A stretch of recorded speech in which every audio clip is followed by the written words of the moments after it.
اللہ کے نام سے شروع جو بڑا مہربان اور نہایت رحم والا ہے۔ جب قیامت واقع ہوگی، جس کا واقع ہونا جھوٹ نہیں ہے، وہ بہت سے لوگوں کو پست کر دے گی اور بہتوں کو اونچا کر دے گی۔ جب زمین پر خوب زلزلہ آئے گا اور پہاڑ ریزہ ریزہ ہو جائیں گے، پھر وہ پراندہ غبار کی طرح ہو جائیں گے۔ اے انسانوں، تم تین قسم میں ہو جاؤ گے، تو دائیں جانب والے کیا ہی اچھے ہیں دائیں جانب والے، اور بائیں جانب والے کیا ہی برے ہیں بائیں جانب والے، اور جو اعلیٰ درجے کے ہیں وہ تو اعلیٰ درجے کے ہیں۔ یہی لوگ اللہ کے خاص قرب والے ہیں۔ یہ لوگ نعمتوں کے باغات میں ہوں گے، ان میں کا ایک بڑا گروہ پہلے لوگوں میں سے ہوگا اور تھوڑے پچھلے لوگوں میں سے ہوں گے۔ وہ سونے کے تاروں سے بنے ہوئے تختوں پر تکیہ لگائے آمنے سامنے بیٹھے ہوں گے۔ ان کے گرد لیے پھریں گے ہمیشہ رہنے والے لڑکے، کوزے اور آفتابیں اور جام اور آنکھوں کے سامنے بہتی ہوئی شراب۔ اس شراب سے نہ تو سر میں درد ہوگا اور نہ عقل میں کوئی فطور آئے گا۔ اور میوے جن کو یہ پسند کریں گے، اور ان کے حسب منشا پرندوں کا گوشت، اور ان کے لیے بڑی بڑی آنکھوں والی حوریں ہوں گی، پوشیدہ رکھے ہوئے موتی کی طرح۔ یہ ان کے اعمال کے بدلے میں ملے گا۔ وہاں وہ نہ تو بیہودہ بات سنیں گے اور نہ گالی گلوچ، البتہ ان کے کلام سلام ہی سلام ہوگا۔ اور داہنی جانب والے تو سبحان اللہ، کیا ہی اچھے ہیں داہنی جانب والے۔ وہ بغیر کانٹوں کے بیریوں میں ہوں گے، اور تہ بتہ کیلوں میں، اور لمبے لمبے سایوں میں، اور بہتے ہوئے پانی میں، اور بہت سارے میووں کے باغوں میں ہوں گے، جو نہ کبھی ختم ہوں گے اور نہ انہیں کوئی روکے گا۔ اور اونچے اونچے فرشوں میں ہوں گے۔ ہم نے ان عورتوں کو پیدا کیا ایک خاص طور پر، یعنی ہم نے ان کو کنواریاں بنایا، شوہروں کی پیاریاں اور ایک عمر والیاں، یعنی دائیں جانب والوں کے لیے ان کا ایک بڑا گروہ پہلے لوگوں میں سے ہے اور ایک بڑا گروہ پچھلے لوگوں میں سے ہے۔ اور بائیں جانب والے، اور کیا ہی برے ہیں بائیں جانب والے، وہ دوزخ کی لپٹ اور کھولتے ہوئے پانی کے عذاب میں ہیں، اور وہ سیاہ دھوئیں کے سائے میں پڑے ہیں جو نہ ٹھنڈا ہوگا اور نہ فرحت بخش۔ وہ لوگ اس سے پہلے دنیا میں بڑے عیش و آرام میں تھے، اور یہ کافر لوگ گناہ عظیم پر اصرار کیا کرتے تھے اور کہا کرتے تھے، کیا ہم جب مر گئے اور مٹی ہو گئے اور ہڈیاں ہی ہڈیاں رہ گئے تو کیا ہم کو پھر سے زندہ کیا جائے گا؟ اور کیا ہمارے باپ دادا کو بھی؟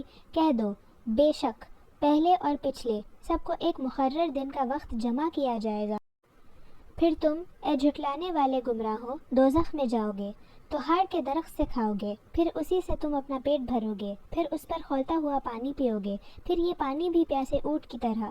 یہ ان کی ضیافت ہوگی روز جزا کے دن۔ ہم نے تم کو پہلی بار بھی تو پیدا کیا ہے، تو تم دوبارہ پیدا ہونے کی تصدیق کیوں نہیں کرتے؟ بھلا یہ تو بتلاؤ کہ جس نطفے کو تم عورتوں کے رحم میں ڈالتے ہو، کیا تم اس نطفے سے انسان کو بناتے ہو یا ہم بناتے ہیں؟ ہم ہی نے تمہارے درمیان موت مقرر کر دی ہے، اور ہم اس بات سے عاجز نہیں ہیں کہ تم جیسے اور تمہاری جگہ لے آئے، اور تم کو ایسی صورت میں پیدا کیا جس کو تم جانتے نہیں ہو، اور تم نے اپنی پہلی پیدائش تو جان لی ہے، تو پھر تم کیوں نہیں سمجھتے؟ بھلا یہ تو بتلاؤ کہ تم جو بوتے ہو تو کیا تم اس کو اگاتے ہو یا ہم اس کو اگاتے ہیں؟ اگر ہم چاہیں تو اس کو چورا چورا کر دے اور تم باتیں ہی بناتے رہ جاؤ کہ ہائے ہم تو مفت تاون میں پھنس گئے، بلکہ کہیں کہ ہم ہیں بے نصیب۔ بھلا یہ تو بتلاؤ کہ جو پانی تم پیتے ہو، کیا تم نے اس کو بادل سے اتارا ہے یا ہم نازل کرتے ہیں؟ اگر ہم چاہیں تو اس کو خالی کر دیں تو تم کیوں نہیں شکر کرتے؟ بھلا یہ تو بتلاؤ کہ جو آگ تم سلگاتے ہو، کیا تم نے اس کے درخت کو پیدا کیا ہے یا ہم پیدا کرتے ہیں؟ ہم نے اس کو یاد دلانے اور مسافروں کے برتنے کے لیے پیدا کیا ہے، تو تم اپنے رب کے نام کی پاکی کی بیان کیا کرو جو بڑی عظمت والا ہے۔ مجھ کو تاروں کی منزل کی قسم، اگر تم سمجھو تو یہ بڑی قسم ہے۔ بات یہ ہے کہ یہ قرآن بڑی عظمت کے حامل ہے، جو ایک محفوظ کتاب میں لکھی ہوئی ہے۔ اس کتاب کو وہی ہاتھ لگاتے ہیں جو پاک ہے، سارے جہاں کے رب کی طرف سے اتارا ہوا ہے۔ کیا تم اس کلام سے لاپرواہی برتتے ہو اور اپنا حصہ یہ رکھتے ہو کہ اسے جھٹلاتے ہو؟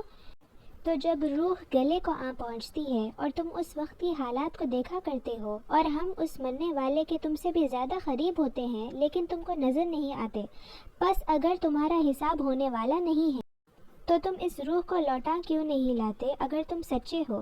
پھر اگر وہ اللہ کے مقربین میں سے ہے تو اس کے لیے تو آرام اور خوشی کے پھول اور نعمت کے باغات ہیں۔ اگر وہ داہنی جانب والوں میں سے ہے تو اس سے کہا جائے گا کہ تجھ پر داہنی طرف والوں کا سلام ہے۔ اگر وہ جھٹلانے والوں گمراہوں میں سے ہے تو کھولتے ہوئے پانی سے اس کی ضیافت ہوگی اور دوزخ میں داخلہ ہوگا۔ بے شک یہ یقینی اور تحقینی بات ہے، تو تم اپنے رب کے نام کی پاکی بیاں کرتے رہو جو بڑی عظمت والا ہے۔